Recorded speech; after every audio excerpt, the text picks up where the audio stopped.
ನಮಸ್ಕಾರ ನ್ಯೂಸ್ ಎಟ್ 4 ಗೆ ಸ್ವಾಗತ. ನಾನು ನವಿತಾ ಜೈನ್. ಕುಚುಕು ಗೆಳೆಯನ ಬಗ್ಗೆ ಕಿಚ್ಚ ಸುದೀಪ್ ಮಾತನಾಡಿದ್ದಾರೆ. ರಾಬರ್ಟ್ ತೆಲುಗು ವರ್ಷನ್ ಬಗ್ಗೆ. ಹಾಗಾದ್ರೆ ಅಭಿನಯ ಚಕ್ರವರ್ತಿ ಕಿಚ್ಚ ಸುದೀಪ್ ಹೇಳಿದ್ದೇನು? ಕನ್ನಡ ಭಾಷಾ ಪ್ರೇಮ ಇಲ್ಲ ಅಂತ ಹೇಳಿದಂತಹ ದಚ್ಚುಗೆ ಕಿಚ್ಚ ಸುದೀಪ್ ಕೊಟ್ಟ ಉತ್ತರ ಏನು?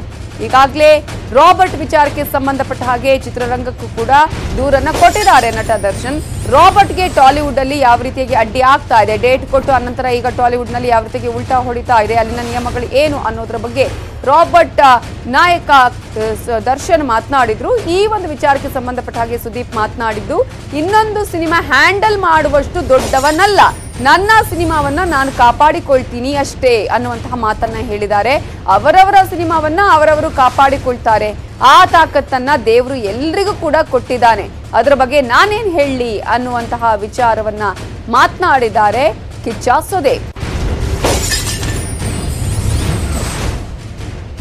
ಸರ್, ನಾನು ಇನ್ನೊಬ್ಬರು ಸಿನಿಮಾನ ಹ್ಯಾಂಡಲ್ ಮಾಡೋಷ್ಟು ದೊಡ್ಡ ಕಲಾವಿದನೇ ಅಲ್ಲ ಸರ್, ಅಡ್ವೈಸ್ ಮಾಡೋಂಥ ವ್ಯಕ್ತಿನೂ ಅಲ್ಲ ಸರ್. ನಾನು ಇಷ್ಟೊತ್ತು ನಾನು ಹೇಳ್ಕೊಂಬಂದಿದ್ದೇನೆಂದ್ರೆ, ಒಂದು ಸಿನಿಮಾ ಮಾಡಿದ್ಮೇಲೆ ಅದು ನನ್ನ ಜವಾಬ್ದಾರಿ, ನನ್ನ ಸಿನಿಮಾನ ನಾನು ಕಾಪಾಡ್ಕೊಂಬಂದಿದ್ದೀನಿ. ಅವ್ರ ಸಿನಿಮಾನ ಕಾಪಾಡೋಸ್ಕೊಡೋಷ್ಟು ತಾಕತ್ತು ದೇವರ ಕೊಟ್ಟಿದೆ. ಆದ್ಮೇಲೆ ನಾವು ಆ ಸಿನಿಮಾ ಬಗ್ಗೆ ಈ ಸಂದರ್ಭದಲ್ಲಿ ಮಾತಾಡೋದು ಬಹಳ ದೊಡ್ಡ ತಪ್ಪಾಗ್ಬಿಡುತ್ತೆ ಸರ್. ಸರ್, ನಾನು ಇನ್ನೊಬ್ಬರು ಸಿನಿಮಾನ ಹ್ಯಾಂಡಲ್ ಮಾಡೋಷ್ಟು ದೊಡ್ಡ ಕಲಾವಿದನೇ ಅಲ್ಲ ಸರ್, ಅಡ್ವೈಸ್ ಮಾಡೋಂಥ ವ್ಯಕ್ತಿನೂ ಅಲ್ಲ ಸರ್. ನಾನು ಇಷ್ಟೊತ್ತು ನಾನು ಹೇಳ್ಕೊಂಬಂದಿದ್ದೇನೆಂದ್ರೆ, ಒಂದು ಸಿನಿಮಾ ಮಾಡಿದ್ಮೇಲೆ ಅದು ನನ್ನ ಜವಾಬ್ದಾರಿ, ನನ್ನ ಸಿನಿಮಾನ ನಾನು ಕಾಪಾಡ್ಕೊಂಬಂದಿದ್ದೀನಿ. ಅವ್ರ ಸಿನಿಮಾನ ಕಾಪಾಡೋಸ್ಕೊಡೋಷ್ಟು ತಾಕತ್ತು ದೇವರ ಕೊಟ್ಟಿದೆ. ಆದ್ಮೇಲೆ ನಾವು ಆ ಸಿನಿಮಾ ಬಗ್ಗೆ ಈ ಸಂದರ್ಭದಲ್ಲಿ ಮಾತಾಡೋದು ಬಹಳ ದೊಡ್ಡ ತಪ್ಪ. ಸುದೀಪ್ ಚಿತ್ರ ಜೀವನಕ್ಕೆ ಕಾಲಿಟ್ಟು 25 ವರ್ಷ ತುಂಬಿರುವ ಹಿನ್ನೆಲೆಯಲ್ಲಿ ದುಬೈನಲ್ಲಿ ಬೆಳ್ಳಿ ಹಬ್ಬವನ್ನು ಆಚರಣೆ ಮಾಡಲಾಗುತ್ತೆ. ಬುರ್ಜ್ ಖಲೀಫಾದ ಮೇಲೆ ವಿಕೆ ಕಟ್ಔಟ್ ಅನಾವರಣಗೊಳ್ಳಲಿದ್ದು, ವಿಶ್ವದ ಎತ್ತರದ ಕಟ್ಟಡದ ಮೇಲೆ 2000 ಅಡಿ ಕಟ್ಔಟ್ ಬರಲಿದೆ. ಈ ಹಿನ್ನೆಲೆಯಲ್ಲಿ ನಾಳೆ ಬುರ್ಜ್ ಖಲೀಫಾದಲ್ಲಿ ಕಿಚ್ಚನ ಬೆಳ್ಳಿ ಹಬ್ಬ ಕಾರ್ಯಕ್ರಮ ನಡೆಯಲಿರುವಂತಹ ಹಿನ್ನೆಲೆಯಲ್ಲಿ ಫಸ್ಟ್ ಟೈಮ್ ಕಟ್ಔಟ್ ನಿಲ್ಲುವಂತಹ ಸಂಭ್ರಮ ಈಗ ಕಾಣಿಸ್ತಾ ಇದೆ. ತುಂಬಾನೇ ಸ್ಪೆಷಲ್ ಈ ಒಂದು ಕಾರ್ಯಕ್ರಮ. ಬೇರೆ ಭಾಷೆ ಬೇರೆ ದೇಶಗಳಲ್ಲೂ ಸಿನಿಮಾ ರಿಲೀಸ್ ಆಗ್ತಾ ಇದೆ ಅನ್ನುವಂತಹ ಖುಷಿಯನ್ನ ಸುದೀಪ್ ವ್ಯಕ್ತಪಡಿಸಿದ್ದಾರೆ. 20ರಿಂದ 25 ವರ್ಷ ನಾವು ಚಿತ್ರರಂಗದಲ್ಲಿ ದಾಟಿದ್ದೀವಿ ಅಂತ ಈಗಲೂ ಕೂಡ ನಂಬಿಕೆ ಆಗ್ತಾನೆ ಇಲ್ಲ. ಅದನ್ನ ನಂಬೋದಿಕ್ಕೆ ಹಿರಿಯರು ಕಟ್ಟಿದ ಇಂಡಸ್ಟ್ರಿಯಲ್ಲಿ ಈಗಲೂ ಕಲಿತಾ ಇದ್ದೀವಿ, ಹೊಸಬರಿಂದಲೂ ಕಲಿಬೇಕು ಅನ್ನುವಂತಹ ಮಾತನ್ನ ಹೇಳಿದ್ದಾರೆ ಕಿಚ್ಚ ಸುದೀಪ್. ಏನ್ ಕಟ್ಔಟ್ ಆದ್ರೆ ಮನೆಗೆ ಹೋದ ತಕ್ಷಣ ನನ್ನ ಮಗಳನ್ನು ಇಳಿಸ್ತಾಳೆ ಕೆಳಗಡೆ, ನನ್ನ ತಂದೆ ತಾಯಿ ಬಾಯಿಲ್ ಕೆಳಗಡೆ ಅಂತಾರೆ.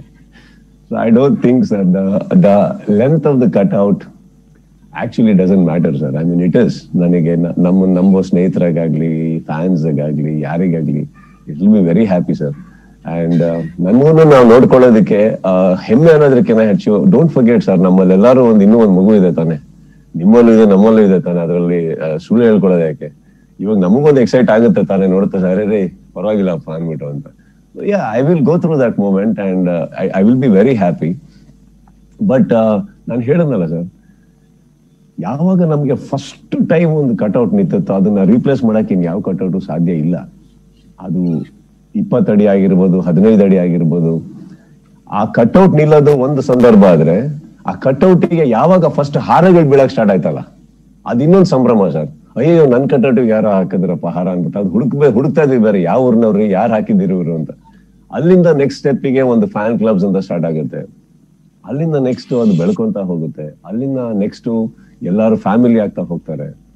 So these are all moments sir. And I just ಇದಕ್ಕೋಸ್ಕರನೇ ನಾವು we are making it exclusive also. ನಾನು ಬರೀ ಇಲ್ಲಿ ಮಾಡೋದಲ್ಲ, ನಾನು ತುಂಬಾ ಶ್ರಮ ಹಾಕಿದೆ. ನಾನು I said make it live streaming ಕೊಡಿ. I want all my friends there to see. ಇದೇ ಎಕ್ಸ್ಪೀರಿಯನ್ಸ್ ಆಗ್ದಲ್ಲೇ ಇರ್ಬೋದು ಎದುರುಗಡೆ ನಿಂತ್ಕೊಂಡು, ಬಟ್ ಅದೇನ್ ನಡೀತಾ ಇದೆ ಅದನ್ನ ತೋರಿಸಿ ಎಲ್ಲರಿಗೂ, let them see it. Because ಅವ್ರುಗಳು ಯಾರು ಇಲ್ಲ ಅಂದ್ರೆ ಇವತ್ತು ನಾನಿಲ್ಲ ಸರ್, ಅದಂತೂ ಖಂಡಿತ. ಇದು ಎಷ್ಟೇ ಭಾಷೆಗಳಲ್ಲಿ ನಾನು ಮಾಡಿರ್ಬೋದು, ಏನೇ ಮಾಡಿರ್ಬೋದು, ನನಗೆ ನನ್ನ ಜನ ಇಲ್ಲದೆ ನಾನಿಲ್ಲ. ನನಗೆ ಎಲ್ಲರೂ ಎದ್ದು ಕೂತ್ಕೊಂಡು ನೋಡ್ಲೇಬೇಕು ಅಂತಲ್ಲ. It's 9 o'clock it starts, but ಕೊಡೋದು ನಾನು ಕೊಡ್ತೀನಿ. And whoever wants to see it, I would love them to see it sir. Sir, ಇವತ್ತಿಗೆ ಆಕ್ಚುಲಿ ನಾವು ಕಲಿಯೋದು ತುಂಬಾ ಇದೆ ಸರ್. ಆಕ್ಚುಲಿ ಇವತ್ತು ಬರ್ತಾ ಇರೋ generation they are much ahead of us. So ಸಮಸ್ಯೆ ಅನ್ನೋದಕ್ಕಿಂತ ಹೆಚ್ಚಾಗಿ ಸಮಸ್ಯೆ ಯಾರಿಗಿಲ್ಲ ಲೈಫಲ್ಲಿ. See we all need to sort it out. ಈಗ ನೀವು ಕೋವಿಡ್ ಅಂತ ಹೇಳಿದ್ರೆ ಕೋವಿಡ್ ವರ್ಷನೇ ತಗೊಳ್ಳಿ ಸರ್, ತುಂಬಷ್ಟು ಕಲಿಸಿದೆ ನಮಗೆ. ಕಲಿಯೋರಿಗೆ ಅದು ತುಂಬಾ ಒಳ್ಳೆ ಪಾಠ ಸರ್. ಎಲ್ಲರಿಗೂ 20 ದಾಟ್ತೀವಿ ಅನ್ನೋ ನಂಬಿಕೆನೇ ಇರಲಿಲ್ಲ ಎಷ್ಟೋ ಜನಕ್ಕೆ. Today we are all sitting here happily, I am sitting here, V are all sitting and talking ಅಂತ ಅಂದ್ರೆ ಅದು ಆ ಫೇಸ್ ನ ದಾಟಿದ್ವಿ ನಾವೆಲ್ಲ. So life only gets better, it's a belief. ಆಮೇಲೆ ಇವತ್ತು ಇಂಡಸ್ಟ್ರಿ ಪರಿಸ್ಥಿತಿ ಅಂತ ಹೇಳ್ತೀವಿ, ಐ ಡೋಂಟ್ ಥಿಂಕ್ ಇಂಡಸ್ಟ್ರಿ ಇಷ್ಟು ಚೆನ್ನಾಗಿ ಅವತ್ತು ಹಿರಿಯರು ಕೆತ್ಕೊಂಡ್ ಬಂದಿರುವಂತ ಒಂದು industry sir, black and white time ಇಂದ ಹಿಡಿದು ಅಲ್ಲಿಂದ ಹಿಡಿದು ಇಲ್ಲಿವರೆಗೂ ಪ್ರತಿ ಒಬ್ರು ಇಂಡಸ್ಟ್ರಿಗೆ ಕಾಂಟ್ರಿಬ್ಯೂಟ್ ಮಾಡಿದ್ದಾರೆ. ಇವತ್ತಿನ ಜನರೇಷನ್ ಹತ್ರ ನಾವು ಕಲಿಯೋದು ತುಂಬಾ ಇದೆ ಸರ್. ಆಕ್ಚುಲಿ ಅವರಿಗಿರೋ ನಾಲೆಜ್, ಅವರಿಗಿರೋ ಸ್ಪೀಡ್, ಡೆಡಿಕೇಶನ್ ಎಲ್ಲದು ಬಿಡಿ ಅವರಿಗಿರೋ ಬಿಸ್ನೆಸ್ ಆಕ್ಯುಮೆಂಟ್ಸ್ ನಮಗಿರ್ಲಿಲ್ಲ ಅವಾಗ. ಹೇಗಿದನ್ನ ಮಾರ್ಕೆಟಿಂಗ್ ಮಾಡ್ಬೇಕು ಅಥವಾ ಹೇಗಿದನ್ನ ಹೀಗೆ ತಗೊಂಡು ಹೋಗ್ಬೇಕು, ಅವಾಗ ಅವ್ರು ಸಿನಿಮಾ ಮಾಡ್ತಾ ಇದೀವಿ, ರಿಲೀಸ್ ಮಾಡ್ತಾ ಇದೀವಿ ಅಷ್ಟೇನೆ. So today we are all learning sir. Actually advise ಮಾಡೋ ಪೊಸಿಷನ್ ಅನ್ನು ನಾವಿಲ್ಲ ಸರ್, ಅಟ್ಲೀಸ್ಟ್ ನಾನಂತೂ ಇಲ್ಲ. I keep looking at them and I keep learning how to get ನಾನು ಹೇಗೆ ಬೆಟರ್ ಮಾಡ್ಕೊಳ್ಳಿ, ನನ್ನ ಸಿನಿಮಾ ನಾನು ಹೇಗೆ ಬೆಟರ್ ಮಾಡ್ಕೊಳ್ಳಿ ಅನ್ನೋದಕ್ಕೆ I think they are all my inspiration. ನಟ ನಿರ್ದೇಶಕ ಉಪೇಂದ್ರ ಅವರ ಜೊತೆ ಕಬ್ಜಾ ಸಿನಿಮಾದಲ್ಲಿ ಅಭಿನಯ ಮಾಡಿರುವ ವಿಚಾರಕ್ಕೆ ಸಂಬಂಧಪಟ್ಟ ಹಾಗೆ ಕೂಡ ಕಿಚ್ಚ ಸುದೀಪ್ ಮಾತನಾಡಿದ್ದಾರೆ. ಕಬ್ಜಾ ಸಿನಿಮಾದಲ್ಲಿ ಒಳ್ಳೆಯ ಪಾತ್ರ ಇದೆ, ಅದನ್ನು ನಾನು ಒಪ್ಕೊಂಡಿದ್ದೀನಿ ಅನ್ನುವಂತಹ ಮಾತನ್ನ ಹೇಳಿದ್ದಾರೆ. ಜೊತೆಗೆ ಮಾಲಿವುಡ್ ಎಂಟ್ರಿ ಬಗ್ಗೆ ಕೂಡ ಕಿಚ್ಚ ಸುದೀಪ್ ಮಾತನಾಡಿದ್ದಾರೆ.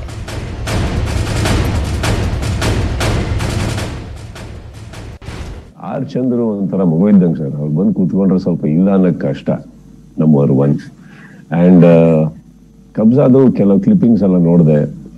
ನಿಜವಾಗ್ಲೂ ಹೇಳ್ಬೇಕು ಅಂದ್ರೆ ತುಂಬಾ ಅದ್ಭುತವಾಗಿ ಒಂದು ಕೆತ್ತಿದಾರ ಸಿನಿಮಾನ. ಅಂಡ್ ಉಪೇಂದ್ರ ಅವರು ನಿಜವಾಗ್ಲೂ ಚೆನ್ನಾಗಿ ಕಾಣಿಸ್ತಾ ಇದಾರೆ ಆ ಪಿಕ್ಚರ್ ಅಲ್ಲಿ. ಅಂದ್ರೆ ಬಹಳ ವಿಭಿನ್ನವಾಗಿ ಮಾಡಿದ್ದಾರೆ ಅವರು ಕೂಡ. ಅಂಡ್ ಇವಾಗ ನೀವು ಹೇಳಿದ ಹಾಗೆ ಕಲಾವಿದನಾಗಿ ನಾನು ಒಂದ್ ಕಡೆ ಇದೆ ಸರ್, ನಂದನ್ನ ಇವಾಗ ಅದರಿಂದ ನನ್ನ ಪೊಸಿಷನಿಂಗ್ ಏನು ಚೇಂಜ್ ಆಗಲ್ಲ ಸರ್. ನನ್ನ ಸಿನಿಮಾ ಯಾವತ್ತೂ. ಬಟ್ ಇವಾಗ ಎಲ್ಲೋ ಒಂದ್ ಕಡೆ ಅವ್ರು ಬಂದು ಹೇಳಕ್ ಒಂದ್ ಕಾರಣ ಹೇಳ್ತಾರ. ಅವ್ರು ಈ ಪಾತ್ರ ನೀವೇ ಯಾಕೆ ಮಾಡ್ಬೇಕು ಅಂದ್ರೆ ನನ್ನೊಂದು ಪ್ರಶ್ನೆ ಇರುತ್ತೆ, ವೈ ಮೀ? ಯಾರಾದ್ರೂ ಇರ್ಬೋದಲ್ಲ, ಬಟ್ ಅವ್ರು ಹೇಳಿದಾಗ ಅನ್ಸುತ್ತೆ ಮೇ ಬಿ ಈಸ್ ರೈಟ್, ಇದ್ರೇನೆ ಚಂದ ಅನ್ಬಿಟ್ಟು ಅಂತ. ಸೊ ಐ ಗೆಸ್ ಸಿಸಿಬಿ ಪೊಲೀಸರು 4 ಡ್ರಗ್ ಪೆಡ್ಲರ್ಗಳನ್ನ ಬಂಧಿಸಿದ್ದಾರೆ. ನೈಜೀರಿಯಾ ಮೂಲದ ಇಬ್ಬರ ಜೊತೆ ಕೇರಳದ ಇಬ್ಬರನ್ನ ಅರೆಸ್ಟ್ ಮಾಡಿದ್ದಾರೆ ಸಿಸಿಬಿ ಪೊಲೀಸರು. ಒಟ್ಟಾರೆ 4 ಡ್ರಗ್ ಪೆಡ್ಲರ್ಗಳನ್ನ ಬಂಧಿಸಿದ್ದು. ಆಲ್ಬರ್ಟ್, ಹೆಲ್ಸನ್, ಹೆನ್ರಿ, ಕೇರಳ ಮೂಲದ ಶಕೀರ್, ಜುನೈದನ್ನ ಈಗ ಬಂಧಿಸಿದ್ದಾರೆ ಸಿಸಿಬಿ ಪೊಲೀಸರು. ಬಂಧಿತರಿಂದ 1 KG MDMA, 600 gram brown MDMA ವಶಪಡಿಸಿಕೊಂಡಿದ್ದಾರೆ. 75 ಲಕ್ಷ ಮೂಲದ ಎಂಡಿಎಂಎ ಡ್ರಗ್, 3 ಮೊಬೈಲ್, ಬೈಕ್ ಅನ್ನ ಸೀಸ್ ಮಾಡಿಕೊಂಡಿದ್ದಾರೆ. ಪಾಸ್ಪೋರ್ಟ್ ಅವಧಿ ಮುಗಿದಿದ್ರು ಇಲ್ಲೇ ಇದ್ರು ಇಬ್ಬರು ವಿದೇಶಿಗರು. ಈಗ 4 ಡ್ರಗ್ ಪೆಡ್ಲರ್ಗಳನ್ನ ಸಿಸಿಬಿ ಪೊಲೀಸರು ಬಂಧಿಸಿದ್ದಾರೆ.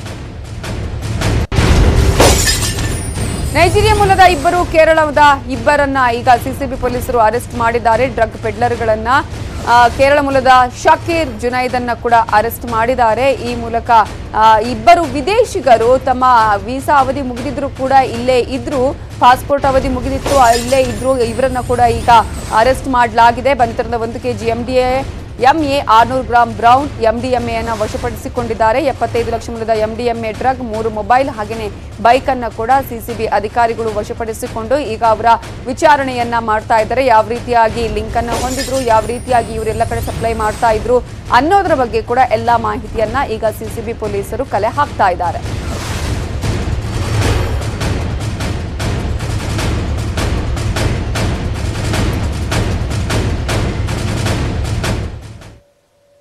ಯಾದಗಿರಿ ಜಿಲ್ಲೆಯ ಅನ್ನದಾತರ ಗೋಳನ್ನ ಕೇಳೋರೆ ಇಲ್ಲ ಅನ್ನುವ ರೀತಿಯಾಗಿದೆ.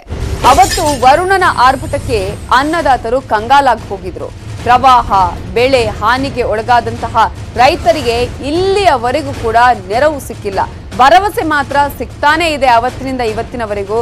ಅಲ್ಲಿನ ರೈತರು ಚಾತಕ ಪಕ್ಷಿಯಂತೆ ಕಾಯ್ತಾ ಇದ್ದಾರೆ. ಇವತ್ತಲ್ಲ ನಾಳೆ ನಮಗೆ ನೆರವು ಸಿಗತ್ತೆ, ಆಲ್ರೆಡಿ ಭರವಸೆ ಕೊಟ್ಟಿದ್ದಾರೆ ಅಂತ ಹೇಳಿ. ಆದರೆ ಮಳೆಯಿಂದ 55,000 ಹೆಕ್ಟೇರ್ ಪ್ರದೇಶದ ಬೆಳೆ ಹಾನಿಯಾಗಿದೆ. ಸುಮಾರು 50 ಕೋಟಿ ಬೆಲೆ ಬಾಳುವಷ್ಟು ಬೆಳೆ ಹಾನಿಯಾಗಿದೆ. ವರದಿ ಕಳುಹಿಸಿ 3 ತಿಂಗಳಾದ್ರೂ ಕೂಡ ಇನ್ನೂ ಕೂಡ ಪರಿಹಾರ ಮಾತ್ರ ಮರೀಚಿಕೆಯಾಗಿದೆ. 50 ಕೋಟಿ ಬಿಡುಗಡೆ ಮಾಡಿದ್ರು ಸಿಕ್ಕಿರೋದು ಕೇವಲ 24 ಕೋಟಿ. ಕೇಂದ್ರ ಸರ್ಕಾರದ ವಿರುದ್ಧ ಅನ್ನದಾತರು ತೀವ್ರ ಆಕ್ರೋಶವನ್ನ ಹೊರಹಾಕಿದ್ದಾರೆ. ಯಾದಗಿರಿ, ಸುರಪುರ, ಶಹಾಪುರ ಸೇರಿದಂತೆ ಹಲವು ಕಡೆಗಳಲ್ಲಿ ಬೆಳೆದಂತಹ ಬೆಳೆಯೇ ಹಾನಿಯಾಗಿದೆ. ಪರಿಹಾರದ ಹಣಕ್ಕಾಗಿ ರೈತರು ಪ್ರತಿದಿನ ಕಚೇರಿಗಳಿಗೆ ಅಲೆದಾಟ ಮಾಡೋದು ಮಾತ್ರ ತಪ್ತಾ ಇಲ್ಲ. ಕೇವಲ ಈಗ ಕೆಲಸ ಆಗ್ತಾ ಇರೋದು ಕಚೇರಿಗಳ ಅಲೆದಾಟ ಅಂತ ಹೇಳಿ. ಈ ಬಗ್ಗೆ ಜಿಲ್ಲಾಧಿಕಾರಿಗೆ ಕೇಳಿದ್ರೆ ಹಾರಿಕೆಯ ಉತ್ತರವನ್ನ ಕೊಡ್ತಾರೆ ಅಂತ ಹೇಳಿ ಅನ್ನದಾತರು ತೀವ್ರ ಆಕ್ರೋಶವನ್ನ ವ್ಯಕ್ತಪಡಿಸುತ್ತಿದ್ದಾರೆ. ನೋಡ್ರಿ ಎಲ್ಲ ಬೆಳೆ ಎಲ್ಲ ಮಾಲ್ ಮಳೆ ಬಂದು ಕೆಟ್ಟ ಹೋಗಿಬಿಟ್ಟದ. ನಮ್ಗ ಭಾಳ ಪರಿಷತ್ ಆಗ್ಯದ. 1 ಲಕ್ಷ ರೂಪಾಯಿ ಮಾಲ್ ಖರ್ಚು ಮಾಡಿದಾರ ಹೊಲಕ್ಕ ಆಯ್ಕೆ ಅಂದ್ರ 1 ಲಕ್ಷ ರೂಪಾಯಿ ಖರ್ಚಾಯ್ದ್ರ ಬರೀ ಒಂದು 4-5 ಕ್ವಿಂಟಲ್ ಹತ್ತಿ ಆದ್ರ ನಾವ್ ಹೆಂಗ್ ಮಾಡ್ಬೇಕು ನೋಡ್ರಿ ಸಾರ್. ಮಳೆ ಬಂದು ಎಲ್ಲ ಬೆಳೆಗಳೆಲ್ಲ ಆಟ ಕೆಟ್ಟ ಬಿಟ್ಟಾವ. ಏನ್ ಮಾಡ್ಬೇಕು ನೋಡ್ರಿ, ಏನ್ ದುಡ್ಡು ಬಂದಿಲ್ರಿ ನಮ್ಗ. ಯಾರು ಕೊಡ್ಬೇಕ್ರಿ, ಮತ್ತೆ ಎಲ್ಲಿ ಕೊಡ್ತಾರೋ ಎಲ್ಲಿ ಬಿಡ್ತಾರೋ ನಮ್ಗೆಲ್ಲ ಪಜೀತ್ ಆಗ್ಯದ. ಹಿಂಗ ಅಡವಿಯಾಗ ಟೆಂಟ್ 1 ಲಕ್ಷ ಹೆಕ್ಟೇರ್ ಜಾಸ್ತಿ ಕೂಡ ಬೆಳೆ ಹಾನಿ ಆಗ್ಯದ. ಅದರಲ್ಲಿ 68 ಸರ್ಕಾರಿ ಅಂಕಿಅಂಶಗಳ ಪ್ರಕಾರನೇ 68 ಕೋಟಿ ಬೆಳೆ ಹಾನಿ ಆಗ್ಯದ ಅಂತ ಒಂದು ವರದಿ ಸರ್ಕಾರಕ್ಕೆ ಮುಟ್ಟದ. ಬಟ್ ಇಲ್ಲಿವರೆಗೆ 18 ಕೋಟಿ ಮಾತ್ರ ಪರಿಹಾರ ಬಿಡುಗಡೆ ಆಗ್ಯದ. ಇನ್ನೂ ಪರಿಹಾರ ಬಿಡುಗಡೆ ಆಗಿಲ್ಲ ಅಂತೇಳಿ ಒಂದು ಅಂಕಿಅಂಶಗಳು ನಮ್ಗೆ ಲಭ್ಯವಿದೆ. ಹೀಗಾಗಿ ಸರ್ಕಾರ, ಯಾಕಂದರೆ ಈ ವರ್ಷ ಯಾವ ಬೆಳೆ ಕೂಡ ರೈತರಿಗೆ ಕೈ ಸೇರಿಲ್ಲ. ಮುಂಗಾರಿನಲ್ಲಿ ಯಾವ ಬೆಳೆ ಸೇರಿಲ್ಲ, ಹತ್ತಿ ಕೂಡ ಸೇರಿಲ್ಲ. ಹತ್ತಿ 15 ಸಾವಿರ ಖರ್ಚು ಮಾಡಿದರೆ ಎಕರೆಗೆ 15 ಕ್ವಿಂಟಲ್ 10 ಕ್ವಿಂಟಲ್ ಇಳುವರಿ ಬರ್ತದೆ ಪ್ರತಿ ವರ್ಷ. ಈ ವರ್ಷ 1 ಕ್ವಿಂಟಲ್ 2 ಕ್ವಿಂಟಲ್ ಆಗಿದೆ. ಕೆಲವೊಬ್ಬರು ಈ ಲೀಸ್ ಮಾಡ್ಕೊಂಡಿರ್ತಾರೆ ರೈತರು. ಆ ಲೀಸಿನ ರೊಕ್ಕ ಕೊಡಬೇಕು, ಮತ್ತು ಎಕ್ಸ್ಪೆಂಡಿಚರ್ ಮಾಡಿದ್ದು ಅದು ಕೊಡಬೇಕು. ಅವ್ರ ಜೀವನ ನಡೆಸ್ಬೇಕಂದ್ರೆ ಹೆಂಗೆ ನಡೆಸ್ಬೇಕಪ್ಪ ಕೌಟುಂಬಿಕ ನಿರ್ವಹಣೆ ಒಂದು ಕೂಡ ಚಿಂತೆ. ಒಟ್ಟಾರೆಯಾಗಿ ಈ ವರ್ಷ ಅತ್ಯಂತ ಕೆಟ್ಟ ಬರಗಾಲ, ಕೆಟ್ಟ ಪರಿಸ್ಥಿತಿ ರೈತರನ್ನ. ಬೆಳೆ ಹಾನಿ ಸಂಬಂಧಪಟ್ಟಂತೆ ನಮ್ಮಲ್ಲಿ 55,000 ಹೆಕ್ಟೇರ್ಸ್ ಬೆಳೆ ನಷ್ಟ ಆಗಿದೆ. ಈ 55,000 ಹೆಕ್ಟೇರ್ಸ್ ಬೆಳೆ ನಷ್ಟವನ್ನು ನಾವು ಪೂರ್ಣವಾಗಿ 100% ಎಂಟ್ರಿ ಮಾಡಿಬಿಟ್ಟಿದ್ದೇವೆ ಆಲ್ರೆಡಿ. ಬೆಳೆ ಹಾನಿಗೋಸ್ಕರ ಪರಿಹಾರ ಬರಬೇಕಂತ ಈ 55,000 ಹೆಕ್ಟೇರ್ಸ್ ಅಲ್ಲಿ ಅದು ಒಟ್ಟು ಅಮೌಂಟ್ ಬರುವುದು ನೀವು ನೋಡಿದ್ರೆ 50 crores ಬರ್ತದೆ. ಆ 50 crores ಅಲ್ಲಿ 24 ಕೋಟಿ ಈಗವರೆಗೆ ಬಂದಿದೆ. 24 ಕೋಟಿ ನಮ್ಮ ರೈತರ ಅಕೌಂಟ್ಗೆ ಜಮೆ ಆಗಿದೆ. ಇನ್ನು ಬ್ಯಾಲೆನ್ಸ್ ಅಮೌಂಟ್ ಸರ್ಕಾರದಿಂದ ಕಂತಾಗಿ ಬಿಡುಗಡೆ ಆಗಬೇಕು. ಇಲ್ಲ 24 ಕೋಟಿ ಬಂದ್ಬಿಟ್ಟಿದೆ ಅವ್ರ ಅಕೌಂಟ್ಗೆ ಆಲ್ರೆಡಿ. ನೆಕ್ಸ್ಟ್ 50% ಬರಬೇಕು. ಈಗ ರಿಮೈನಿಂಗ್ ದುಡ್ಡು ಬರಬೇಕು. ಡೈರೆಕ್ಟ್ ಅಕೌಂಟ್ಗೆ ಇಲ್ಲ, ಆಧಾರ್ ಲಿಂಕ್ಡ್ ಅಕೌಂಟ್ ಇದೆ. ಸೊ ಆಧಾರ್ ಲಿಂಕ್ಡ್ ಅಕೌಂಟ್ಗೆ ರೈತರ ಅಕೌಂಟ್ಗೆ ಡೈರೆಕ್ಟ್ ಆಗಿ ಜಮೆ ಆಗ್ತದೆ. ಬಡವರ ಅಕ್ಕಿಯನ್ನ ಕಾಳಸಂತೆಯಲ್ಲಿ ಮಾರಾಟ ಮಾಡಲಾಗ್ತಾ ಇದೆ. ಅನ್ನಭಾಗ್ಯದ ಅಕ್ಕಿಯನ್ನ ಅಕ್ರಮವಾಗಿ ಸಂಗ್ರಹ ಮಾಡಿಟ್ಟುಕೊಂಡು ಮನೆಯಲ್ಲಿ ಇಟ್ಟುಕೊಂಡು ಅದನ್ನ ಮಾರಾಟ ಮಾಡಲಾಗಿರುವ ಆರೋಪ ಕೇಳಿ ಬಂದಿದೆ. 5,000 ಕೆಜಿ ಅಕ್ಕಿಯನ್ನ ಮನೆಯಲ್ಲೇ ಇಟ್ಟುಕೊಳ್ಳಲಾಗಿತ್ತು. ಅಕ್ರಮವಾಗಿ ಸಂಗ್ರಹ ಮಾಡಿ ಅದನ್ನ ಮಾರಾಟ ಮಾಡಲಾಗ್ತಾ ಇತ್ತು. 50 ಕೆಜಿಯ 94 ಚೀಲಗಳು ಅಕ್ಕಿ ಪತ್ತೆಯಾಗಿದೆ. ಗದಗ ನಗರದ ಮನೆ ಒಂದರಲ್ಲಿ ಈ ಅಕ್ಕಿಯನ್ನ ಸಂಗ್ರಹ ಮಾಡಿಟ್ಟುಕೊಳ್ಳಲಾಗಿತ್ತು. ನಗರದ ಟ್ಯಾಗೋರ್ ರಸ್ತೆಯಲ್ಲಿರುವಂತಹ ಮನೆಯಲ್ಲಿ 50 ಕೆಜಿಯ 94 ಚೀಲ ಅಕ್ಕಿ ಪತ್ತೆಯಾಗಿದ್ದು, ಅಕ್ಕಿಯ ಜೊತೆಗೆ ಗೋಧಿ, ತೊಗರಿಬೇಳೆ ಕೂಡ ಈಗ ಪತ್ತೆಯಾಗಿದೆ. ಸೊ ಅಂಗನವಾಡಿ ಕೇಂದ್ರದಲ್ಲಿ ವಿತರಿಸಿದಂತಹ ಪಡಿತರವು ಕೆಲವರು ಅದನ್ನ ಮನೆಯಲ್ಲಿ ಇಟ್ಟುಕೊಂಡು ಸಂಗ್ರಹ ಮಾಡಿಟ್ಟುಕೊಂಡು ಆ ನಂತರ ಅದನ್ನ ಮಾರಾಟ ಮಾಡಿರುವ ಆರೋಪ ಕೇಳಿ ಬಂದಿದ್ದು, ಅಕ್ರಮ ದಂಧೆಕೋರರ ಪತ್ತೆಗೆ ಈಗ ಖಾಕಿ ಶೋಧವನ್ನ ಮಾಡ್ತಾ ಇದೆ. ಕಾಳಸಂತೆಯಲ್ಲಿ ಅಕ್ಕಿ ಮಾರಾಟ ಮಾಡುವಂತಹ ಒಂದು ಆರೋಪ ಕೇಳಿ ಬಂದಿದೆ. ಅಕ್ರಮ ದಂಧೆಕೋರರ ಪತ್ತೆಗೆ ಆಲ್ರೆಡಿ ಈಗಾಗಲೇ ಖಾಕಿ ಕೂಡ ಶೋಧ ಕಾರ್ಯವನ್ನ ಮಾಡ್ತಾ ಇದೆ. ಅನ್ನಭಾಗ್ಯದ ಅಕ್ಕಿಯನ್ನ ಮನೆಯಲ್ಲಿ ಇಟ್ಟು ಅದನ್ನ ಸಂಗ್ರಹ ಮಾಡಿಕೊಂಡು ಆನಂತರ ಮಾರಾಟ ಮಾಡಿರುವಂತಹ ಒಂದು ಆರೋಪ ಕೇಳಿ ಬಂದಿದ್ದು, 50 ಕೆಜಿಯ 94 ಚೀಲ ಅಕ್ಕಿ ಈಗ ಪತ್ತೆಯಾಗಿದೆ. ಅದರ ಜೊತೆಗೆ ಗೋಧಿ ಮತ್ತು ತೊಗರಿ ಬೇಳೆ ಕೂಡ ಈಗಾಗಲೇ ಪತ್ತೆಯಾಗಿದೆ.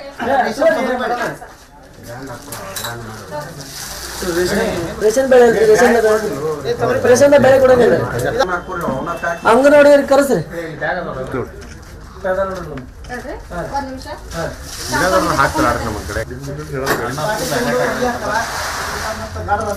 ಅದ ಮಷೀನ್ ನಿಂದ್ರಿ ಸ್ವಲ್ಪ ಈ ಕಡೆ ನೋಡಿದ್ರೆ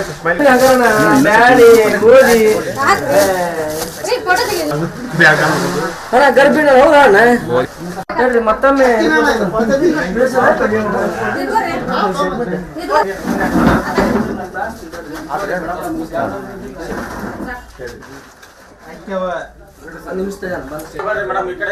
ರೈತರ ವ್ಯವಸ್ಥೆ ಮುಂದೆ ನಮ್ಮಲ್ಲಿ ವಿತರಣೆ ಆಗ್ತಾ ಇರುತ್ತೆ. BPLನವ್ರಿಗೆ ಮತ್ತು ಅಂತ್ಯೋದಯ ಅನ್ನೋರಿಗೆ ಬಡವರಿಗೆ ಕೊಡುವಂಥ ಅಕ್ಕಿ ಇರುತ್ತೆ.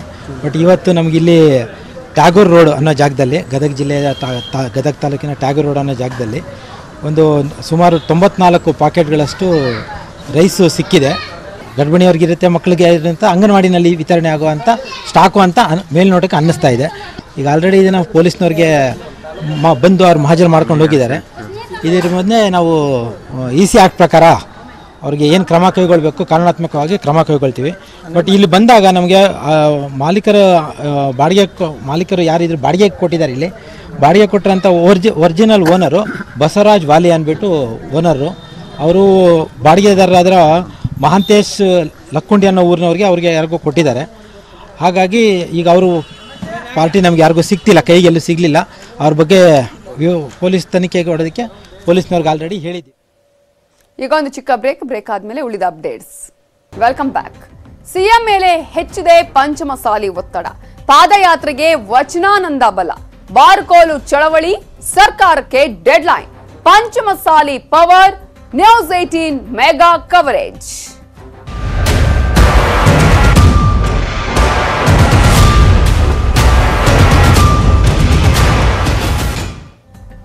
ಸಿಎಂ BS ಯಡಿಯೂರಪ್ಪ ಅವರಿಗೆ ಒಂದರ ಮೇಲೊಂದರಂತೆ ಸಂಕಷ್ಟಗಳು ಎದುರಾಗ್ತಾನೆ ಇವೆ.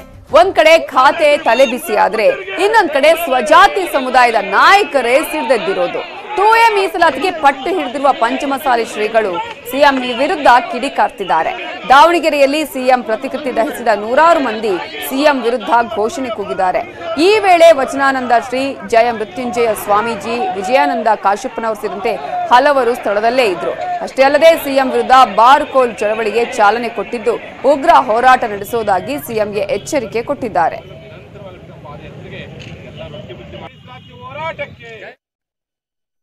ಇಷ್ಟು ದಿನ ಪಂಚಮಸಾಲಿ ಒಗ್ಗಟ್ಟಿಲ್ಲ ಅಂತ ತಪ್ಪು ಕಲ್ಪನೆ ಸರ್ಕಾರಗಳಿಗಿತ್ತು, ಜನರಿಗಿತ್ತು. ಆದರೆ ನಿನ್ನೆ ದಾವಣಗೆರೆ ನಡೆಯತಕ್ಕಂಥ ಸಭೆ ಒಳಗೆ ನಾವು ಯಾವ ಕಾರಣಕ್ಕೂ ಬಿಡಿ ಇಲ್ಲ, ತಾಯಿ ಚೆನ್ನಾಗಿ ಹೇಳಿದ್ದಿಲ್ಲ, ಬಿಡಿ ಆದರೆ ಬದುಕಲಾರವು, ಇಡೀ ಆದರೆ ಬದುಕುತ್ತೇವೆ ಅಂತೇಳಿ. ಆ ತಾಯಿಯ ಮಾತಿನಂತೆ ನಾವೆಲ್ಲರೂ ಒಂದಾಗಿದ್ದೀವಿ. ಕೂಡಲೇ ಸನ್ಮಾನ್ಯ ಮುಖ್ಯಮಂತ್ರಿಗಳು ನಮ್ಮ ಬೇಕಾಗಿರ್ತಕ್ಕ ಮೀಸಲಾತಿ ಹಕ್ಕನ್ನು ಈಡೇರಿಸಲೇಬೇಕು ಅಂತೇಳಿ ನಾನು ಆಗ್ರಹ ಮಾಡ್ತೀನಿ. ನಿಮ್ಮ ಪಂಗಡಕ್ಕೆ ನೀವು ಹೆಂಗೆ 2A ಮೀಸಲಾತಿಯನ್ನು ಪಡ್ಕೊಳ್ಳಿಕ್ಕೆ ಅವಕಾಶ ಮಾಡಿಕೊಟ್ಟಿರಿ, ನಮ್ಮ ಪಂಚಮಸಾಲಿಯರಿಗೂ ಆ ಮೀಸಲಾತಿ ಅವಕಾಶ ಕೊಡಬೇಕು ಅಂತೇಳಿ ಈ ಮೂಲಕ ನಾವು ಆಗ್ರಹ ಮಾಡ್ತೀವಿ. ಇವತ್ತಿನ ನಮ್ಮ ಹೋರಾಟ ಅದು ಉಗ್ರ ರೂಪ ಹೋರಾಟವಾಗುತ್ತೆ. ಮುಂದೆ ಏನೇ ಅನಾಹುತಗಳಾದರೆ ಅದು ಸಂಪೂರ್ಣವಾಗಿ ಜವಾಬ್ದಾರಿ ಯಡಿಯೂರಪ್ಪನವರು ವಹಿಸ್ಕೊಳ್ಬೇಕಾಗುತ್ತೆ. ಅಲ್ಲ, ತಾಳ್ಮೆ ಇಷ್ಟು ದಿನ ಪರೀಕ್ಷೆ ಮಾಡಿ ಸಾಕಿಲ್ಲ, ನಾವು ಒಗ್ಗಟ್ಟಾಗಿ ತೋರಿಸ್ಕೊಟ್ಟೇವಿಲ್ಲ. ಎಲ್ಲ ಕಡೆಯೂ ಪ್ರತಿ ಪಾದಯಾತ್ರೆ 10,000 ಜನ ಸೇರ್ತಿದ್ದಾರೆ. ಎಲ್ಲ ನಿನ್ನ ಹರಿಹರಾಗಿರ್ಬೋದು, ದಾವಣಗೆರೆ ಸುಮಾರು ಸಾವಿರಾರು ಸಂಖ್ಯೆ ಜನ ಮಾಡಿ ಬೆಂಬಲ ಕೊಟ್ಟಿದ್ದಾರೆ. ನಮ್ಮ ತಾಳ್ಮೆಯನ್ನು ಪರೀಕ್ಷೆ ಮಾಡೋಕ್ಕೆ ಹೋಗಬೇಡ್ರಿ. ಉಳಿದವರು ಯಾವ ರೀತಿ ನ್ಯಾಯ ಕೊಟ್ಟಿದ್ದೀರಿ, ಪಂಚಮಸಾಲಿ ಯಾಕೆ ನ್ಯಾಯ ಕೊಡೋದಿಲ್ಲ, ಯಾಕೆ ಸ್ಪಂದಿಸ್ತಾ ಇಲ್ಲ ಅಂತೇಳಿ ನಮ್ಮೆಲ್ಲ ಜನಪ್ರತಿನಿಧಿ ಇವತ್ತು ಅಧಿವೇಶನದಲ್ಲಿ ಒತ್ತಡ ಮಾಡಿರಿ. ಸಾಧ್ಯವಾದ ನಮ್ಮೆಲ್ಲ ಶಾಸಕರುಗಳು, ಸನ್ಮಾನ್ಯ ಮುಖ್ಯಮಂತ್ರಿಗಳೇ, ಪಂಚಮಸಾಲಿಗಳು 2A ಮೀಸಲಾತಿ ನಿಮ್ಗೆ ಕೊಡ್ಲಿಕ್ಕೆ ಆಗದೆ ಹೋದರೆ ನೀವು ನೈತಿಕ ಹೊಣೆ ಹೊತ್ತು ರಾಜೀನಾಮೆ ಕೊಟ್ಟು ಮತ್ತೊಬ್ಬರನ್ನ ಆಯ್ಕೆ ಮಾಡಿರೋಷ್ಟು ಮಟ್ಟಿಗೆ ನಿಮ್ಮ ಒತ್ತಡ ಸನ್ಮಾನ್ಯ ಮುಖ್ಯಮಂತ್ರಿಗಳು ಬೀರಬೇಕಾಗತ್ತೆ. ಇದು ನಮ್ಮ ಹಕ್ಕು, ಇದು ನಮ್ಮ ಭಿಕ್ಷೆಯಲ್ಲ. ಈಗಾಗಲೇ ಲಿಂಗಾಯತದ ಬಹುತರ ಪಂಗಡಗಳು 2A ಮೀಸಲಾತಿಯನ್ನು ನೀವು ಪಡ್ಕೊಂಡಿದ್ದೀರಿ. ನಮ್ಮ ಸಮುದಾಯದ ರೈತಾಪಿ ಬಡವರು, ಇನ್ನೂ 10% ನಮ್ಮ ಬಡವರಿಗೆ, ನಮ್ಮ ಪಂಚಮಸಾಲಿ ಜನಾಂಗಕ್ಕೆ ಮನೆ ಇಲ್ಲ. 15% ಪಂಚಮಸಾಲಿ ಜನಾಂಗಕ್ಕೆ ಭೂಮಿನೇ ಇಲ್ಲ. ಇಂಥ ಒಂದು ಸಮುದಾಯದ ಮಕ್ಕಳಿಗೆ ಉದ್ಯೋಗ ಸಿಗಬೇಕು, ಒಳ್ಳೆಯ ಶಿಕ್ಷಣ ಸಿಗಬೇಕು ಅನ್ನೋ ಸಲುವಾಗಿಯೇ ಈ 2 ಪೀಠಗಳು ಹುಟ್ಟಿಕೊಂಡಿರುವಂಥದ್ದು. ದಾವಣಗೆರೆಯಿಂದ ಪಂಚಮಸಾಲಿ ಸಮುದಾಯಕ್ಕಾಗಿ ಉಭಯ ಜಗದ್ಗಳು ಉದ್ಧಾರದ ಹೆದ್ದಾರಿಯಲ್ಲಿ ನಾವು ಪಾದಯಾತ್ರೆಯನ್ನು ಮಾಡ್ತಾ ಇದ್ದೀವಿ. ಈ ದಾವಣಗೆರೆಯಿಂದ ಬೆಂಗಳೂರು ಮುಟ್ಟುವರೆಗೆ ನಾವೆಲ್ಲಿರ್ತೀವಿ, ನೀವು ಸಾಗರೋಪರಾದಿಯಲ್ಲಿ ಬಂದು ಉದ್ಧಾರದ ಹೆದ್ದಾರಿಯಲ್ಲಿ ಕೂಡ ನೀವು ಕೂಡಿ ಆ ಮೂಲಕ ಈ ಪಾದಯಾತ್ರೆಯನ್ನು ಯಶಸ್ವಿ ಮಾಡಿ ಅನ್ನೋ ಸಲುವಾಗಿ ನಾವು ಪಾದಯಾತ್ರೆ ಮಾಡ್ತಾ ಇದ್ದೀವಿ. ಶಾಂತಿಯುತವಾದ ಪಾದಯಾತ್ರೆ ನಡೆದಿತ್ತು. ಇವತ್ತು ಒಂದು ಶಕ್ತಿ ನಮಗೆ ದಾವಣಗೆರೆಯವರಿಗೆ ಬಂದರೆ, ಇವತ್ತು ಇನ್ನೊಂದು ದೊಡ್ಡ ಶಕ್ತಿ ನಮ್ಮ ಇನ್ನೋರ್ವ ಜಗದ್ಗುರುಗಳಂಥ ವಚನಾನಂದ ಪೂಜ್ಯರು ಇವತ್ತು ನಮಗೆ ಕೈ ಜೋಡಿಸಿದ್ದಾರೆ. ನಾವು 10 ಲಕ್ಷ ಹೇಳಿದ್ವಿ, ಇವತ್ತು 20 ಲಕ್ಷ ಜನ ಸೇರುವಂಥ ನಿರೀಕ್ಷೆಯನ್ನು ನಾವು ಬೆಂಗಳೂರಲ್ಲಿ ಇಟ್ಕೊಂಡಿದ್ದೀವಿ. ಇವತ್ತು ದಾವಣಗೆರೆಯವರೆಗೂ ಶಾಂತಿಯುತವಾಗಿತ್ತು. ಇಲ್ಲಿಂದ ಕ್ರಾಂತಿ ರೂಪವನ್ನು ಪಡೆದು ನೀವು ನೋಡ್ತೀರಿ ಹಂತ ಹಂತವಾಗಿ ಏನೇನು ಆಗತ್ತೆ ಅನ್ನೋದು ಅನಾಹುತಗಳು. ಆ ಅನಾಹುತಕ್ಕೆ ಇವತ್ತು ಸರ್ಕಾರ, ಸನ್ಮಾನ್ಯ ಮುಖ್ಯಮಂತ್ರಿಗಳು BS ಯಡಿಯೂರಪ್ಪನವರೇ ಹೊಣೆಗಾರರಾಗ್ತಾರೆ. ಯಾಕಂದ್ರೆ ಇಷ್ಟು 389 ಕಿಲೋಮೀಟರ್ ಬಂದರೂ ಕೂಡ ಇನ್ನೂ ಅವ್ರು ಕಣೆ ತೆರಿತಾ ಇಲ್ಲ ಅಂದ್ರೆ ಪೂಜ್ಯರನ್ನ, ಮಠಾಧೀಶರನ್ನ ಬಿಸಿಲಲ್ಲಿ ಇವತ್ತು ನಡೆಸೋದು ಸರಿನಾ? ಇದು ಯೋಗ್ಯನಾ? ಒಬ್ಬ ಸರ್ಕಾರದ ಪ್ರತಿನಿಧಿಯಾಗಿ ಇವತ್ತು ಮುಖ್ಯಮಂತ್ರಿಗಳಾಗಿ ಪೂಜ್ಯರಿಗೆ ನಡೆಸುವಂಥ ಇದು ಒಂದು ತಪ್ಪು ಹಾದಿಯನ್ನು ಇವತ್ತು ಏನು ಮಾಡ್ತಾ ಇದ್ದಾರೆ ಯಡಿಯೂರಪ್ಪನವರು ಅರ್ಥ ಮಾಡ್ಕೋಬೇಕು. ಇನ್ನು ಮುಂದೆ ಕ್ರಾಂತಿ ರೂಪವನ್ನು ತಾಳುತ್ತೆ, ಅದಕ್ಕೆ ಹೊಣೆಗಾರಿಕೆ ಏನಿದೆ 2A ಸಿಗಬೇಕು ಅನ್ನೋದಿದೆ. ನಮ್ಮದು ಅದೇ ಇದೆ. ಅವರು ಹೊರಗಡೆ ಇದ್ದಾರೆ, ಅವ್ರು ಹೋರಾಟ ಮಾಡ್ತಾ ಇದ್ದಾರೆ. ನಾನು ಒಂದು ಅಧಿಕಾರದಲ್ಲಿ ಇರೋದ್ರಿಂದ ನಾನು ಅದನ್ನ ಯಾರ ಗಮನಕ್ಕೆ ತಂದದನ್ನು ಏನು ಮಾಡಬೇಕು ಅನ್ನೋದಕ್ಕೆ ಅದನ್ನು ಕಳ್ಕೊಂಡು ಇಟ್ಕೊಂಡೆ ನಾನು ಮಾಡ್ತಾ ಇದ್ದೀನಿ. ನಿಮ್ಮ ಮುಖಾಂತರ ಒಂದೇ ಒಂದು ಹೇಳ್ತಾ ಇರುವಂಥದ್ದು, ದಯವಿಟ್ಟು ಈ ಪಾದಯಾತ್ರೆಯನ್ನ ಕೈ ಬಿಟ್ಟು ಅದನ್ನ ಬೇರೆ ಬೇರೆ ಹಾದಿಯಲ್ಲಿ ಹೋಗ್ಲಾರ್ದೇನೆ ನೀವು ಅದನ್ನ ಮಾತುಕತೆಗೆ ನಾವೇ ಬರ್ತೀವಿ, ನಮ್ಗೆ ಅಲ್ಲಿ ಹೋಗ್ಬಾರ್ದು ಅನ್ನೋಂಥದ್ದು ಏನಿದೆ, 2 ಫೀಟ್ ನಮ್ದೇನೆ, 2 ನಮ್ದು, ನಮ್ಮ 2 ಕಣ್ಣು ಇದ್ದಂತೆ ಅನ್ನೋಂಥದ್ದನ್ನ ಹೇಳಿದೆ. ಒಬ್ರಿಗೊಂದು ಮತ್ತೊಬ್ರಿಗೊಂದು ಮಾಡುವಂಥದ್ರಲ್ಲಿ ಏನೂ ಇಲ್ಲ. ದಯವಿಟ್ಟು ಇದ್ರ ಬಗ್ಗೆ ಯಾರು ತಪ್ಪಾಗಿ ಅರ್ಥ ಇಸ್ಕೋಬಾರ್ದು. ಇವತ್ತು ನಿನ್ನೆ ಯಾರಾದರೂ ಇರ್ಬೋದು, 12 ವರ್ಷದಿಂದ ಈ ಪೀಠ ಹುಟ್ಟಿದಾಗಿಂದ ಇವತ್ತಿನಿಂದ ಅತಿ ಹೆಚ್ಚು ಸಮಯ ಕೊಟ್ಟದ್ದು, ನಾವು ಬೇರೆ ಮಾತಾಡೋದಿಲ್ಲ, ಅತಿ ಹೆಚ್ಚು ಸಮಯ ಕೊಟ್ಟು ಇವರಿಬ್ಬರನ್ನು ಒಂದು ಮಾಡಬೇಕು, ಇದಕ್ಕೆ ಹೆಚ್ಚಿನ ಅವಕಾಶಗಳು ಸಿಗಬೇಕು ಅನ್ನುವಂಥದ್ರಲ್ಲಿ ಪ್ರಯತ್ನ ಪಟ್ಟವ್ರು ಯಾರು ಅನ್ನುವಂಥ. ಸರ್ಕಾರಿ ಆಸ್ಪತ್ರೆಗಳಲ್ಲಿ ತಾಯಿ ಭಾಗ್ಯ ಬಲು ದುಬಾರಿಯಾಗಿದೆ. ಆರೋಗ್ಯ ಕೇಂದ್ರಗಳಲ್ಲಿ ಈಗ ಮಹಿಳೆಯರ ಗೋಳನ್ನ ಕೇಳೋರೇ ಇಲ್ಲ ಅನ್ನುವಂತಾಗಿದೆ. ಬಿಪಿಎಲ್ ಕುಟುಂಬಗಳನ್ನ ಸಂದರ್ಶಿಸಿದಾಗ ಅಲ್ಲಿದ್ದಂತಹ ಸತ್ಯ ಏನು ಅನ್ನೋದು ಹೊರಬಿದ್ದಿದೆ. ಯಾಕಂದ್ರೆ ಆರೋಗ್ಯ ಕೇಂದ್ರಗಳಲ್ಲಿ ಮಹಿಳೆಯರ ಗೋಳು ಕೇಳುವವರೇ ಇಲ್ಲ ಅನ್ನುವಂತಹ ಸಿಚುವೇಶನ್ ನಿರ್ಮಾಣ ಆಗಿದ್ದು, ಆ ಕುಟುಂಬಗಳನ್ನ ಸಂದರ್ಶನ ಮಾಡಿದಾಗ ಸತ್ಯ ಹೊರಬಿದ್ದಿದೆ. ಹೆರಿಗೆಗಾಗಿ ಹೋಗುವ ಕುಟುಂಬಗಳಿಗೆ ಸಾಲದ ಹೊರೆ ಬಿದ್ದಿದೆ. ಸರ್ಕಾರಿ ಆಸ್ಪತ್ರೆಗಳಲ್ಲಿ ಅನೇಕ ಸೇವೆಗಳು ಸಿಗ್ತಾ ಇಲ್ಲ, ಔಷಧಗಳಿಲ್ಲ, ಪರೀಕ್ಷೆಗಾಗಿ ಖಾಸಗಿ ಆಸ್ಪತ್ರೆಗಳನ್ನ ಅವಲಂಬನೆ ಮಾಡಬೇಕಾಗಿದೆ, ಬೇರೆ ಬೇರೆ ಲ್ಯಾಬ್ಗೆ ಹೋಗಬೇಕಾದ ಪರಿಸ್ಥಿತಿ ನಿರ್ಮಾಣ ಆಗಿದೆ. ಎಲ್ಲ ಅನಿವಾರ್ಯತೆಗಳು ಎದುರಾಗಿದ್ದು ಸೌಲಭ್ಯ ಇಲ್ಲ, ಸಿಬ್ಬಂದಿಯ ಕೊರತೆ ಇದೆ. ಸೊ ಬಿಪಿಎಲ್ ಕುಟುಂಬಗಳು ಪರದಾಟವನ್ನ ಮಾಡ್ತಾ ಇದ್ದಾರೆ. ಬಡ ಜನರ ಬದುಕಿನ ಹೊರೆಯನ್ನ ಹೆಚ್ಚು ಮಾಡ್ತಾ ಇರೋದು ಸರ್ಕಾರ ಮತ್ತು ಸರ್ಕಾರದ ಸ್ಕೀಮ್ಗಳು, ಆರೋಗ್ಯ ಇಲಾಖೆ, ಸ್ವಯಂ ಸೇವಾ ಸಂಸ್ಥೆಗಳ ಜಂಟಿ ಸ್ಟಡಿಯಲ್ಲಿ ಈ ಒಂದು ಬಹಿರಂಗ ಆಗಿದೆ ವಿಚಾರ. ಒಂದು ಸತಿ ನಾನು ಪ್ರೈವೇಟ್ ಹಾಸ್ಪಿಟಲ್ ಹೋದ್ರೂ ಕೂಡ ಮಿನಿಮಮ್ 1000 ರೂಪೀಸ್ ನಾನು ಇಟ್ಕೊಂಡೇ ಒಳಗಡೆ ಹೋಗಬೇಕು. ಆ OPD ಕಾರ್ಡ್ ಏನಿದೆ ಅದು ಸುಮ್ಮನೆ ನನಗೆ ಕೊಡಲ್ಲ. BPL ಸಪೋರ್ಟೂ ನನಗೆ ಇರಲ್ಲ. ನನ್ನ ಹತ್ರ ಕಾರ್ಡ್ ಇದ್ರೂ ಕೂಡ ಆ ಸಪೋರ್ಟ್ ನನಗೆ ಪ್ರೈವೇಟ್ ಹಾಸ್ಪಿಟಲ್ಸ್ನಲ್ಲಿ ಇಲ್ಲ. So women's health is being seriously compromised. And ಇದಕ್ಕೆ ಜವಾಬ್ದಾರಿ ತಗೊಳ್ಬೇಕಾಗಿರೋದು ನನ್ನ ಸರ್ಕಾರ ಮಾತ್ರ, ಬೇರೆ ಯಾರೂ ಇಲ್ಲ. ಯಾಕಂದರೆ ಸರ್ಕಾರ ಕೊಟ್ಟಿರೋದು BPL ಕಾರ್ಡ್ನ ನಾನು ಎಲ್ಲೂ ಉಪಯೋಗಿಸ್ಲಿಕ್ಕೆ ಉಳಿದ ಸುದ್ದಿಯನ್ನ ನೋಡೋಣ ಬ್ರೇಕ್ ಆದ್ಮೇಲೆ. ಈ ಮನೆಯೇ ಬೆಂಕಿಗೆ ಆಹುತಿಯಾಗಿದೆ. ದಕ್ಷಿಣ ಕನ್ನಡದ ಪುತ್ತೂರಿನ ಚಿಕ್ಕಪುತ್ತೂರು ಬಳಿ ಈ ಒಂದು ಘಟನೆ ನಡೆದಿದ್ದು, ಬೆಂಕಿಯ ಅವಘಡಕ್ಕೆ ಆಲ್ಮೋಸ್ಟ್ ಮನೆಯೇ ಅಗ್ನಿಗೆ ಆಹುತಿಯಾಗಿದೆ. ಪ್ಲಾಸ್ಟಿಕ್ ಸಾಮಗ್ರಿಗಳನ್ನ ಬಾಡಿಗೆಗೆ ಕೊಡ್ತಾ ಇತ್ತು ಈ ಕುಟುಂಬ. ಮನೆಯ ಹೊರಗಡೆ ಪಟಾಕಿಯನ್ನ ಸಿಡಿಸಿದ್ದಾರೆ. ಆದರೆ ಈಗ ಆಲ್ಮೋಸ್ಟ್ ಮನೆಯೇ ಬೆಂಕಿಗೆ ಆಹುತಿಯಾಗಿದೆ. ವಹಿಸುದ್ದೀನ್ ಅನ್ನುವರಿಗೆ ಸೇರಿದಂತಹ ಮನೆಯಾಗಿದ್ದು, ಪಟಾಕಿ ಕಿಡಿಯಿಂದ ಬಹುತೇಕ ಮನೆಯೇ ಸುಟ್ಟು ಭಸ್ಮವಾಗಿದೆ.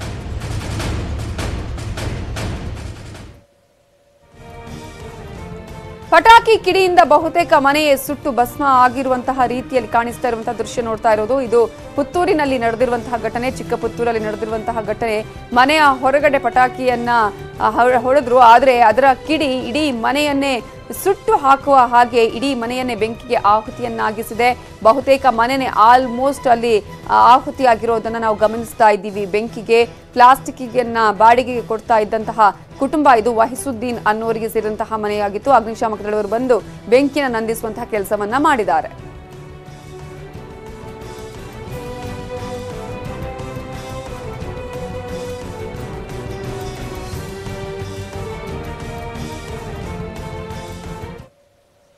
ಪಶ್ಚಿಮ ಬಂಗಾಳದ ವಂಡರ್ ಕಿಡ್ ಆಪ್ ಡೆವಲಪರ್ ಅನುಬ್ರತ್ ಸರ್ಕಾರ್ ಸಾಧನೆ ನಿಮ್ಮ ಬೈಜೂಸ್ ಯಂಗ್ ಜೀನಿಯಸ್ ವಿಶೇಷ ಕಾರ್ಯಕ್ರಮದಲ್ಲಿ ಇವತ್ತು ಪ್ರಸಾರವಾಗಲಿದೆ. ಶನಿವಾರ ರಾತ್ರಿ 8 ಗಂಟೆಗೆ ಮೂಡಿಬರಲಿದ್ದು ತಪ್ಪದೆ ನೋಡಿ ಅಂತ ಹೇಳ್ತಾ ಈ ಹೊತ್ತಿನ ಪ್ರಮುಖ ಸುದ್ದಿಯನ್ನ ಮುಗಿಸ್ತಾ ಇದ್ದೀವಿ. ನೋಡ್ತಾ ಇರಿ ನ್ಯೂಸ್ 18 ಕನ್ನಡ, ಜಾಲ ನಮ್ಮದು, ಬಲ ನಿಮ್ಮದು. ನನ್ನ ಹೆಸರು ಅನುಬ್ರತ ಸರ್ಕಾರ್. ನಾನು 5th ಗ್ರೇಡ್ ನಲ್ಲಿ ಓದ್ತಿದ್ದೀನಿ. ಮೊದಲಿನಿಂದಲೂ ಕಂಪ್ಯೂಟರ್ ಇಷ್ಟ. ನಾನು ಪ್ರೋಗ್ರಾಮಿಂಗ್ ಲ್ಯಾಂಗ್ವೇಜಸ್ ಯೂಸ್ ಮಾಡಲು ಕಲಿತಿದ್ದೀನಿ to share my ideas with the world. ಇವನು ಯಂಗ್ ಜೀನಿಯಸ್. ಇಲ್ಲಿವರೆಗೂ ಇವನು ತಯಾರಿಸಿದ್ದು 9 ಆಪ್ಸ್. ಇವನು ಯಂಗ್ ಜೀನಿಯಸ್. ಎಲ್ಲರನ್ನು ಸೆಳೆದಿದೆ ಇವನ ಚಾಟ್ ಆಪ್ ಮೀಟ್. ಇವನು ಯಂಗ್ ಜೀನಿಯಸ್. ಗುರುವೇ ಇಲ್ಲ, ಇವನಿಗೆ ಇವನೇ ಗುರು. ನೆಟ್ವರ್ಕ್ 18 ನ ಅದ್ಭುತ ಶೋನಲ್ಲಿ ಬೆಂಗಾಲ್ನ wonder kid Anubrat. I do think that he has great prospects. But I would tell him focus on apps which will go viral. ಬೆಂಗಾಲ್ನ Alipur ದ್ವಾರದ ಇವನು ಲೈಬ್ರರಿಯಲ್ಲಿ ಪುಸ್ತಕ ಓದಿಯೇ ಜೀನಿಯಸ್ ಆದ. ನೀವು ಹರ್ಷ ಭೋಗ್ಲೆ ಸರ್ಗೆ ಏನ್ ಹೇಳ್ತೀರಿ? ನಾನ್ ರೆಕಾರ್ಡ್ ಮಾಡ್ತೀನಿ, ಹೇಳಿ. ನೀವು ನನಗೆ ಇನ್ಸ್ಪಿರೇಷನ್. ನೋಡಿ, ನಾನ್ ನಿಮ್ಮ ಮುಂದೆ ಕೂತಿದ್ದೀನಿ and I am going to show you something. ಇಲ್ಲಿ ನೋಡಿ, ಇದು ನಿಮ್ಮ ವಿಡಿಯೋ ಮೆಸೇಜ್. ನಾನ್ ನಿಮ್ಮ ಎದುರಿಗೆ ಯಾರಿಗೋ ಕಳಿಸ್ತಿದ್ದೀನಿ. ಸರ್, ಹರ್ಷ ಭೋಗ್ಲೆ ಸರ್ ನಿಮ್ಮ ಹತ್ರ ಹೇಗ್ ಬಂತು? ಸರ್ ಹೋಗ್ಬಿಡ್ತು. Keolo, are you happy? Yes, sir. Actually, I can't control myself. Online ಕ್ಲಾಸ್ನಿಂದಲೇ coding master, legendary runners, pinch hitter batsman ಮತ್ತು ಲೂಡೋಶಿಪ್ ಗೇಮಿಂಗ್ ಆಪ್ ಸೃಷ್ಟಿಸಿ ಎಲ್ಲರನ್ನೂ ದಂಗುಬಡಿಸಿದ್ದಾನೆ. ಬರ್ತಿದ್ದಾನೆ ಯಂಗ್ ಜೀನಿಯಸ್. ಇದೇ ಶನಿವಾರ ರಾತ್ರಿ 8 ಗಂಟೆಗೆ.